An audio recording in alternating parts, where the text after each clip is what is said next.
My dear brothers and sisters, have you experienced to be frustrated, upset, disappointed, or heartbroken?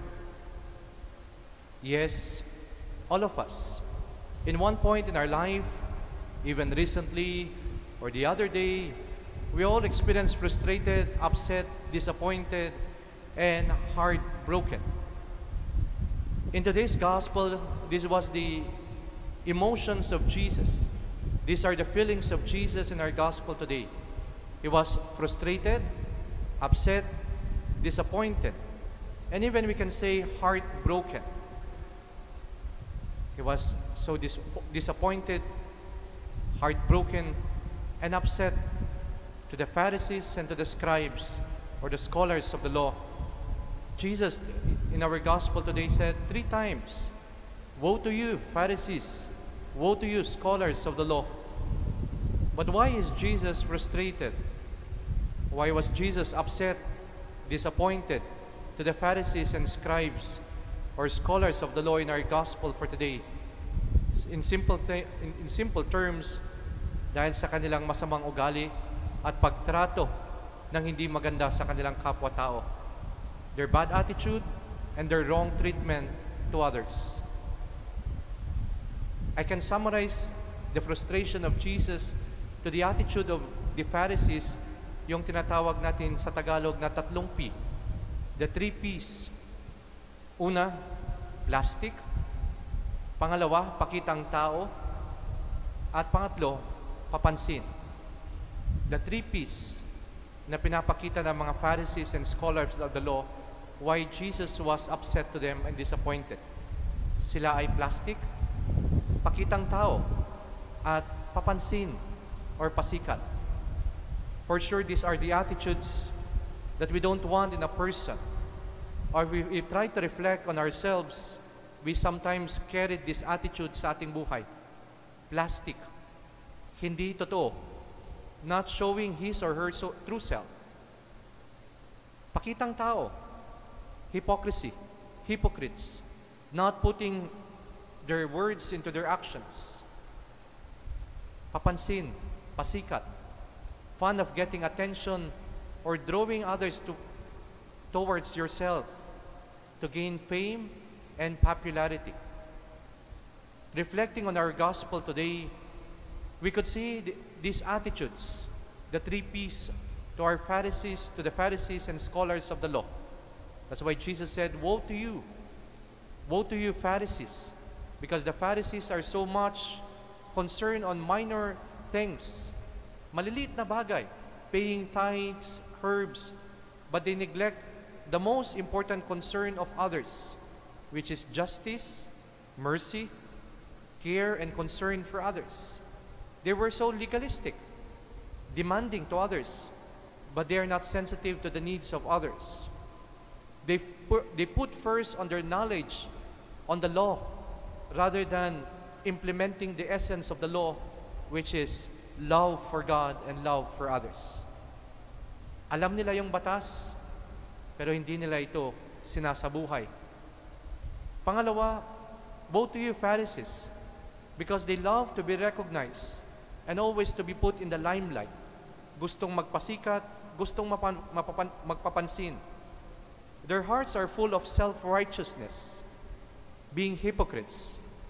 They fail to recognize their obligation to be first servants to other people. They neglect their obligation to be the instrument of God's blessing to other people, or to draw other people close not to themselves but to God. Kaya nga, mas sumisikat ang sarili nila kaysa sa Diyos. Mas nakikilala sila kaysa sa Panginoon. Pinapalapit nila ang tao, hindi makilala o maramdaman ang presensya ng Diyos, bagkus pinapalapit nila ang mga tao sa kanilang sarili to gain fame and popularity. Woe to you, Pharisees, scholars of the law, papansin, hypocrites. And they impose too many burdens to others without giving them a good example. They fail to be credible witnesses in what they say and do. They don't practice what they teach to the people. They failed, or they don't walk the talk, they don't walk their faith. My dear brothers and sisters, sometimes we strike our breast and say, we are like sometimes Pharisees or scholars of the law, because we carry in our lives these attitudes. Or sometimes we judge other people because of these attitudes that we see in them. And the challenge for us this evening, anong hamon para sa atin? Yung sabi ng isang commercial, magpakatotoo ka. Magpakatotoo ka. Be true to yourself. Be true to your identity. And what is our true identity? What is our true self?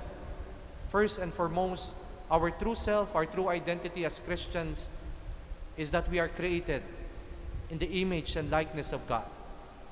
That is the first basic truth of our faith na minsan nakakalimutan natin isabuhay, na tayo ay ginawa na kawangis ng Diyos. We are created in the image and likeness of God. And if we say that we are created in the image and likeness of God, therefore, I am a good person because I have a God who is so good and loving. Likas akong mabuti, likas akong mabait sapagkat ginawa ko ng ating Panginoong likas ang kabutihan, likas ang kagandaang loob. Saint Paul, in the first reading, in his letter to the Galatians, reminds us of this true identity, which is to live not in the flesh, mabuhay hindi sa laman, bagkus isabuhay natin yung buhay ng Espiritu, the fruits of the Spirit, which is love, joy, peace, patience, kindness, generosity, faithfulness, gentleness, and self-control. If we show our true identity as God's created in His image and likeness, living in these fruits of the Holy Spirit, then we are beautiful people. We are true people. We are good people inside and outside. If we remember that we are created in God's image and likeness and live the fruits of the Holy Spirit, then we are beautiful people, hindi lang panglabas, bagkos even sa ating pangloob. Totoo tayo sa ating pagkakakilanlan bilang mga anak at ginawa ng Diyos. Pangalawa, the challenge for us is magpakatotoo tayo sa ating nature, to our true nature. And what is our true nature? And that is to serve. We are called to serve, to follow Jesus' life and mission, which is all about serving. Serving God and serving others. We are sensitive to the needs of others. We know how to reach out our hands to other people, not to impose burdens on them or not to create harm on them. We are all called to be servant leaders. We give witness to what it means to be at the service of others. You know, the opposite of love today in our society today is not hatred, but the opposite of love today is indifference. Sometimes we are indifferent to others, to the needs of others. We neglect others because we want to focus on ourselves. We want to have first serve ourselves. We want first to get what we need. That's why we love first ourselves, not self-sacrificing love or selfless love towards other people. Yan ang nakakalimutan natin bilang mga Kristiyano. Our nature to serve others, to serve our God. Sabi ni Blessed Carlos Acutis, sadness, if you want to live a sad life, look at yourself always. Serve yourself always. Prioritize yourself always. But if you want to have a deeper sense of happiness, totoong kaligayahan na nagmumula sa iyong puso, then look towards God. Put God at the center of your life. Follow God, and you will find happiness in your life. There was a short movie na napanood ko, and which I am using also in recollection. Sabi doon, there's a conversation ng isang ama at ang kanyang anak, father and son having a deep conversation. And sa kanilang conversation, sabi ng anak sa kanyang tatay, Father, why are we not rich? Bakit hindi tayo mayaman? Why are we not rich? And the father answered his son saying, being rich is not what you have, but how much you give. And when you give, you are happy. Being rich is not what you have, but how much you give. And when you give, we are happy. When we serve and we give our selfless love to others, then we experience true happiness. We experience the fulfillment and the meaning of our life as Christians. Happiness, my dear brothers and sisters, is not what you have, but on how you touch people's lives by your acts of service to them, by your acts of goodness to them, by your acts of kindness to them, and how you care them. Yun ang maalala ng tao sa atin. More than whatever we give, but our acts of service to them, how we touch their lives, how we care for them, then the people will always remember us and would make us, our hearts, our lives, to be truly happy. And finally, the challenge for us, aside from recognizing that we are created in the image and likeness of God, living in the fruits of the Spirit, and putting in our lives our true nature, which is service, as Christians, let us also be a grateful Christians, grateful people. In gratitude, we recognize that everything we have is a blessing and graces that comes from God. We are not gods. Everything that we have is not only from our effort. If we are grateful people, we recognize that without God, we are nothing. In humility, we recognize that we are not the bida. Hindi tayo ang bida, ang sikat. Hindi tayo ang magpapansin at makilala ng tao. Kundi, ang mas maganda, in our lives, we allow God to shine. We allow Jesus to be at the center of our life, and we draw people close, not to ourselves, but to God. That's why they say, if we thank God, we think God. Kung marunong tayong magpasalamat sa Diyos, we recognize the presence of God, the blessings of God in our life.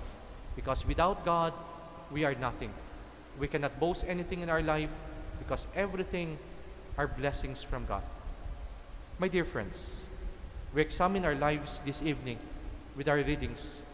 We look at our heart. We touch our face. Totoo ba tayo? Nagpapakatotoo ba tayo bilang Kristiyano, anak ng Diyos? When Jesus would examine our life, would look at our life, anong sasabihin niya? Sasabihin niya ba, woe to you, like the Pharisees and the scholars of the law, because of our hypocrisy, plastic, pakitang tao, at papansin. Or Jesus would say, blessed are you, mapalad ka, because nagpapakatotoo ka bilang anak ng Diyos, bilang Kristiyano, is nasa buhay mo ang bunga ng Espiritu Santo. Remember, if people look at the outward appearance, ang laging tinitignan ng tao ay ang ating panglabas na itsura, pero ang Diyos, the Lord looks at our heart.